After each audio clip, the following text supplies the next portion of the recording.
जय Hind all dear student. जैसा कि अब आप देख रहे हैं कि जेईई का एग्जाम आपके सर पर है, तो आपको किस तरीके से अब तैयारी करना है जिसमें आप 60% मार्क्स आप गेन करके जेईई के एग्जाम को क्लियर कर लें, क्योंकि टाइम बहुत कम है। और 11th में हम लोगों ने सही ढंग से पढ़ा नहीं सर, 12th के लेंदी टॉपिक हैं, उसको रिवीजन करने का मन नहीं करता।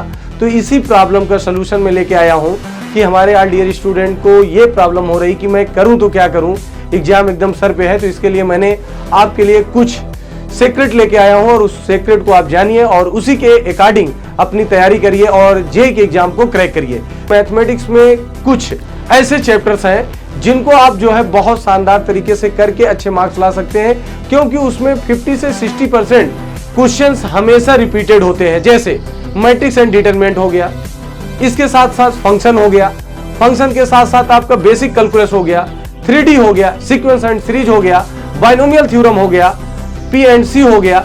और इसी के साथ साथ आप अगर फिजिक्स की बात करें तो फिजिक्स में आपको पढ़ना क्या है, इलेक्ट्रोस्टैटिक्स है, मॉडर्न फिजिक्स है, करंट इलेक्ट्रिसिटी है।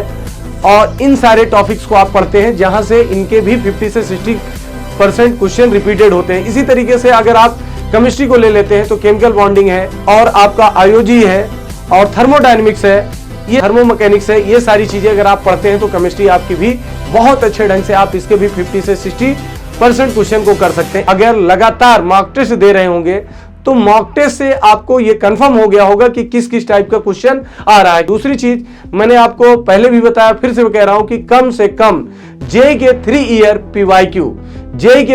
पीवाईक्यू को आपको करना है। जैसा कि ऑल डियर स्टूडेंट, आपकी अपनी एकेडमी रामानुजम क्लासेज आपके लिए आईआईटी का एक सेपरेट बैच लेके आ रही है, जो आपके सिक्योर सिलेक्शन बैच है, जिसका नाम निर्माण बैच है। तो आप सभी लोग निर्माण बैच से जुड़िए और अपनी सफलता को सुनिश्चित करिए। जय हिंद, थैंक यू।